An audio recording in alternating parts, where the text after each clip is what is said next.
expectativas que tenemos por ser anfitriones de esta conferencia del clima, porque Brasil sea anfitriona y porque ahí está la mayor parte de la Amazonia. Hoy vamos a ver en el panel cómo podemos hacer que el capital, el conocimiento indígena y las alianzas puedan proteger la biodiversidad a la vez que reforzar y fortalecer a las comunidades, y cómo integrar la preservación natural con la oportunidad económica.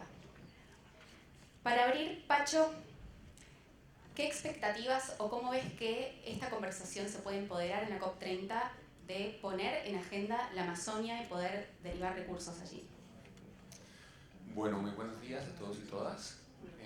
Pacho von Hildebrand, si ven algún semejante con Martín, que somos ya varias generaciones, llevamos 5 generaciones comprometidas con la diversidad, desde mis abuelos comprometidos con el Amazonas, los pueblos indígenas, Martín, el secretario general, el papá, mi mamá, bueno, en fin, creciendo en este mundo y en esta interculturalidad. Un compromiso multigeneracional, un reto multigeneracional. Y en eso, ¿qué expectativas hacia la COP30? Yo ahí también me pego a las palabras de mi amigo y colega, el ministro de Ambiente de Panamá, que hay que hacer la tarea. La COP como tal es una oportunidad, pero una oportunidad de dar visibilidad y de celebrar los logros que hacemos. No hay que esperar a la COP, no es en la COP que se hace una incidencia, no es en la COP que se logra un impacto. Es el trabajo que se hace diariamente y los resultados y los acuerdos que se hacen. Uno va a la COP y es a celebrarlos. ¿Qué nos trae la COP? Nos trae un foco global, que se mira en el Amazonas, que todas las entidades públicas y privadas comienzan a ver, bueno, ¿y aquí qué puedo hacer yo? Esto nos da una oportunidad de interactuar y de hablar. Pero en realidad ese camino de aquí a la COP, de qué es lo que construimos y post-COP. Ya después de la COP30 van a entrar otros temas en la agenda global, que la reconstrucción de Ucrania, de Palestina, de esto y demás. El enfoque político se va a ir a otros lugares. Hay que ser muy estratégico y hay que moverse. Y en eso, como decía el ministro de Ambiente, hay que ir a la casa a hacer tarea porque ya estamos a 2 pasos de la COP. Es una oportunidad enorme. Lo que pase y lo que se hable en esta COP va a definir en gran medida, más no en totalidad, qué pasa en los próximos años. Y estamos contra el reloj. El Amazonas, entre un 20 y 25% de destrucción del Amazonas, lleva al punto de no retorno. El sistema colapsa. ¿Cuántas piezas le puedes quitar a un motor antes que el motor pare de funcionar? Es entre 20 y 25. Pues estamos en 18%. Y el 55% del Amazonas está bajo presión. Entonces la triple bandera roja ya está puesta. Es qué hacemos nosotros, cada uno desde su lugar, su institución. ¿Cómo planeamos con la vida en el centro? No importa si eres del sector privado, público o cuál, planea con la vida en el centro. Haz negocios, pero con la vida en el centro. Eso es el mensaje fundamental que hay que llevarse en toda la gestión que hagamos, y a raíz de esa visión de planear con la vida en el centro, montemos las alianzas y vayamos a celebrarlas en la COP. Pero no esperemos milagros de la COP, las soluciones las tenemos acá. Yasmin, hablamos de soluciones financieras para poder empoderar a las comunidades locales y preservar la biodiversidad. ¿Podés contarnos un ejemplo de cómo funcionan con el Amazon Forest Fund o algún ejemplo? Sí, muchas gracias por la invitación. Es un honor estar con ustedes y compartir con nuestra visión y trabajo. Soy Yasmin Etoile Arons del Amazon Investor Coalition. Somos un ONG internacional dedicado a dando becas, filantropía y también uniendo acceso a inversionistas y también compradoras de los mercados privados también para las comunidades locales e indígenas de la Amazonia para preservar la naturaleza y biodiversidad. Y estamos muy apasionados de trayendo diferentes tipos de finanzas y oportunidades financieras a la vez en una manera holística a las comunidades, siguiendo a la sabiduría de los líderes locales de la comunidad. Ellos saben lo que es mejor para preservar la biodiversidad, la naturaleza, y es nuestra responsabilidad como alianza de apoyarles con estructuras y mecanismos financieros apropiados, respetuosos, con una actitud sencilla y escuchando a ellos primero de todo. Es tan importante ofrecer becas, filantropía, first loss capital, y también acceso a mercados escalables, permanentes, oportunidades donde ellos pueden ser dueños para siempre de su poder e ingreso. Y estoy muy graciosa para trabajar en eso en tiempo para COP, pero más importante después de COP. Alejandro, ¿podés contarnos cómo podemos hacerlo? Lo mencionaron, ¿no? Y no traer soluciones del extranjero e imponer una mirada, sino cómo se trabaja con esas comunidades locales, cómo se pueden empoderar y qué aprendiste también estos años trabajando con ellos. Bueno, sí, me da mucho gusto. Alejandro Calderón, yo estuve 15 años en sector financiero, de hecho, y estuve con JP Morgan, Morgan Stanley 15 años y se aprende mucho, ¿no? Yo creo que ahí es donde uno puede entender también ese mundo corporativo, privado. Hoy en día puede contribuir a todo este tema de movilizar recursos hacia el capital natural. Tuve la fortuna también de desde el 2018, 2017, tomar una visión un poco más personal sobre esto, ¿no? Y entonces ahí es cuando creé Mutual Empathy, que es un venture studio que se enfoca en crear soluciones para la naturaleza, pero también crear mecanismos financieros para movilizar recursos hacia el capital natural y hacia el tema de clima. Y desde ese momento, de hecho, nos habíamos conocido con Yasmín en el 2016, es muy bueno podernos encontrar de nuevo acá. Empecé a trabajar con las comunidades indígenas y aprender un poco, como decía Martín, aprender de ellas, aprender de ese conocimiento tradicional que tienen, esos sistemas de conocimientos tan... puede ser para nosotros en este momento complejo, conectado con lo espiritual. Creo que una de las cosas que debemos aprender es entender que la espiritualidad es parte de nosotros y nos va a ayudar a darle vida a este sistema financiero. Parte de lo que dice Pacho de poner la vida en el centro, todos los sistemas financieros, educación, que hablaba el panel antes, tiene que tener vida y no puede estar, y por eso le hice la pregunta al ministro, ¿por qué atar PFPs a una divisa como el dólar, donde está estancada y no tiene vida, no tiene un flujo de energía, como decía Martín? Entonces yo creo que eso es un poco lo que me ha quedado de trabajar con las comunidades y poder lograr integrar ese conocimiento tradicional con este conocimiento científico occidental, que como dice también Martín, no está mal. Hoy en día podemos entender desde un punto de vista más económico cuáles son estos límites planetarios, que son 9, que ya nos pasamos 7, y que si entendiera, ayer Johan Rockström salió diciendo del Stockholm Resilience Center que ya nos pasamos 7, es decir, si una silla tiene 4 patas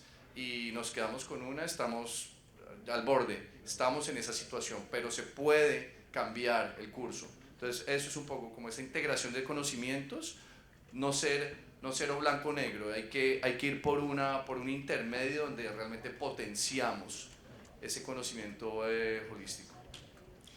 Pacho, ¿nos querés contar de los ríos voladores y los mecanismos financieros innovadores que están trabajando? Claro que sí. Bueno, ¿por dónde empezar? Miren, hace unos meses BlackRock, uno de los jugadores en el mundo financiero más importante, sacó una publicación donde decía Nature is the new asset class. La naturaleza es el nuevo tipo de activo. Pero ¿cómo entender eso? Mejor dicho, nosotros en el mundo somos expertos en ver el lado provisional de la naturaleza, ¿no? El petróleo, la minería, el aguacate, el café, el lado provisional, somos expertos en eso y lo hemos usado y abusado. Pero nunca hemos visto el lado, el valor que aporta la naturaleza desde lo regulatorio, no lo provisional, sino lo regulatorio. De ver la naturaleza viviendo por sí misma el impacto social, económico que tienen los diferentes sectores en los diferentes países. ¿Cuál es el valor que trae para ese bienestar socioeconómico de los países? En ese sentido, hablamos mucho de los diferentes servicios ecosistémicos. Poca gente conoce lo que son los ríos voladores. La secretaria, creo que de Ambiente de México, que decía a quién le gusta el aguacate, pues a quién le gusta el agua, ¿no? Resulta que el agua lluvia, el 20% del agua lluvia viene del último gran río volador del Amazonas. Los árboles producen nubes, producen lluvia. Cada árbol produce entre 1.000 y 10.000 litros de agua diarios. Absorbe esta humedad desde el Atlántico, la transporta por el Amazonas a través de las nubes, ríos voladores, pega contra los Andes, irriga el 70% de Sudamérica y hasta el 20% de Norteamérica. Es decir, Esta conectividad de bosques es lo que garantiza la producción de comida a lo largo del continente, del planeta, pero si hablamos del continente, lo que garantiza la producción de agua potable, de energía, lo que le da vida al continente. 1 billón de personas dependemos de estas 200 millones de hectáreas conectadas. Pero ¿qué es lo que mantiene estos bosques conectados y sanos? Un buen manejo de estos bosques. Ahí es donde es tan importante trabajar con las comunidades y las comunidades indígenas. Culturas fuertes, culturas indígenas fuertes, es igual a bosques sanos. Bosques sanos es igual a ríos voladores sanos. Y ríos voladores sanos es igual a economías resilientes. Tenemos una conexión directa dentro del conocimiento tradicional que se mantenga viva y florezca, y el bienestar económico de cada sector y de cada empresa y de cada país. Hay una relación directa entre esto. ¿Cómo hacer entonces para avanzar? Toca entender cómo funcionan estos servicios ecosistémicos y cómo nos conecta aquí en Nueva York al Amazonas. Cómo somos parte de esta naturaleza y cómo a raíz de entender esta relación entre la naturaleza y el sector económico podemos avanzar en poner modelos de planear con la vida en el centro. Life-centered business models, life-centered development models. Entonces ahorita después te explico un poco más cómo estamos trabajando eso desde la Fundación Gaia, cómo estamos avanzando en aterrizar estos marcos. Pero los ríos voladores, este que les comento a ustedes, del último gran río volador del Amazonas, es el más grande. Transporta más agua que todos los ríos terrestres del Amazonas combinado. Pero hay muchos ríos voladores. Hay ríos, hay quebradas voladoras que eso pasan a través de todo el planeta. En África, en el Congo, hay otro gran río volador. En Indonesia, Mekong, hay otro río volador. En Centroamérica, que conecta toda esta Amazonía con estos enormes bosques tropicales que estaba comentando nuestros compañeros del gobierno de Panamá y de México. Todo esto está conectado y es lo que le trae vida al resto del continente. Entonces somos un superpoder los países tropicales. Somos un superpoder político-económico, macroeconómico global. Lo que pasa es que no nos hemos puesto en la tarea de entender esto y de conectar esto con los diferentes sectores. Eso es el próximo paso. Hay que hacerse la pregunta, ¿cómo se ve el sector financiero de la segunda mitad del siglo XXI? Y ese tiene la naturaleza en el centro. Y en esto somos los guardianes de esa naturaleza junto con las comunidades.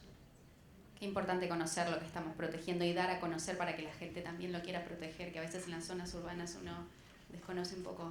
En ese sentido, si nos puedes contar el trabajo que están haciendo en Ecuador también. Con mucho gusto. Y también voy a dar un poco de contexto sobre el Food and Forest Fund de Brasil también. Estamos muy apasionados de empoderar soluciones lideradas y fundadas de locales de la Amazonia y mecanismos financieros que son suyas, de su diseño.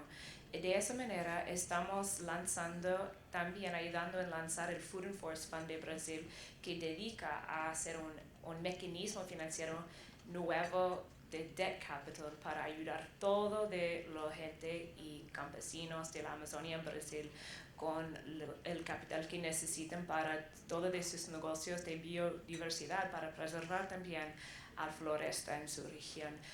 Al mismo vez estoy también ayudando a empoderar y fundar un proyecto muy importante en Ecuador, se llama Con Amazonia. Es una iniciativa de Majo Andrade Cerda, es ambos a la vez una aceleradora, un programa de fondos de semilla y también una plataforma de acceso a mercados internacionales, aprendizaje de cómo llegar a poder vender sus productos de la floresta.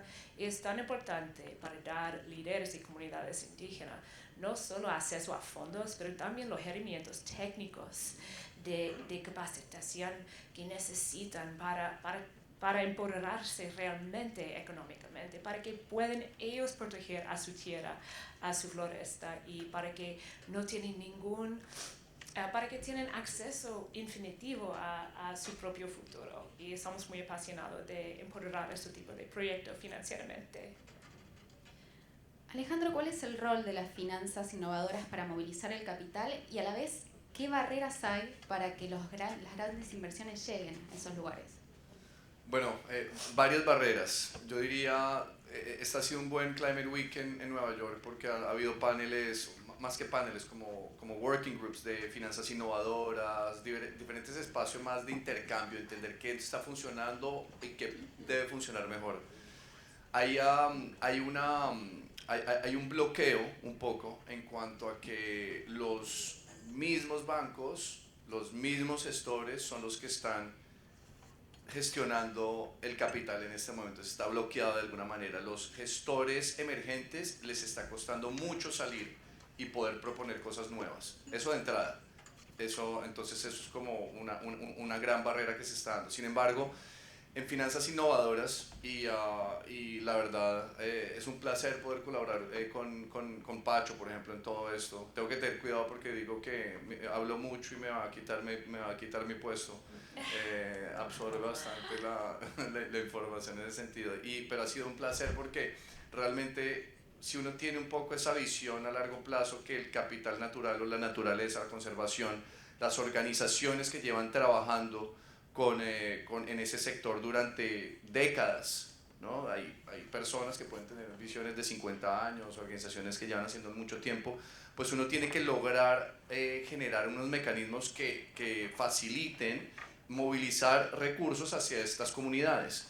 No quiere decir que las comunidades deben recibir los recursos y nos vamos al otro año, no, tiene que haber un acompañamiento, pero ya hoy en día hay mecanismos innovadores como pago por resultados, por ejemplo. Pago por resultados es un segmento de las finanzas innovadoras de impacto, donde nos permite tener una conversación con diferentes actores del ecosistema. Por ejemplo, están los actores que es gobierno, están los actores que es el sector corporativo privado, están los inversionistas más tradicionales como family offices, fundaciones, un poco más institucional, y están los implementadores.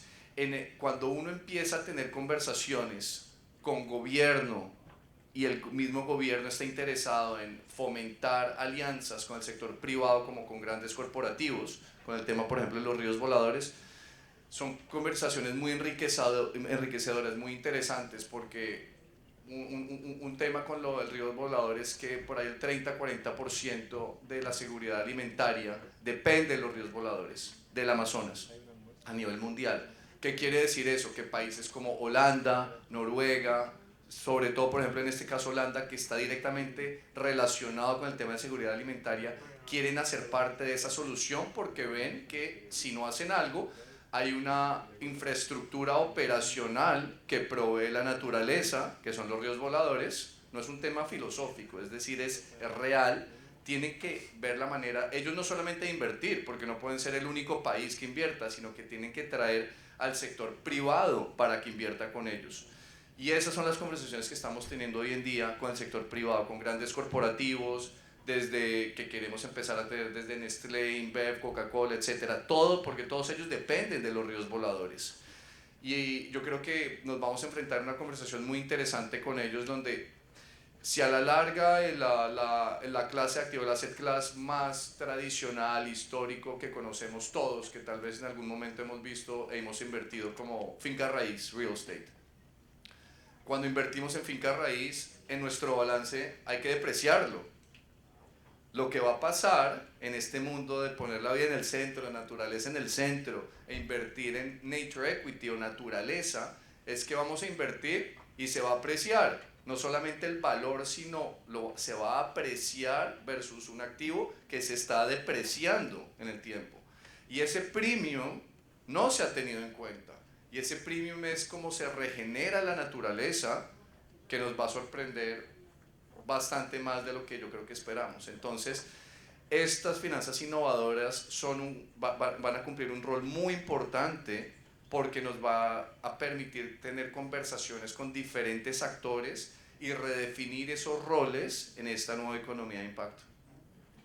Muy bien, nos quedamos sin tiempo, pero qué interesante poder dimensionar que la inversión vuelve, no en rédito económico únicamente, pero sino que todos dependemos de eso, y hoy aprendimos de eso de los ríos voladores. Así que muchas gracias por el trabajo.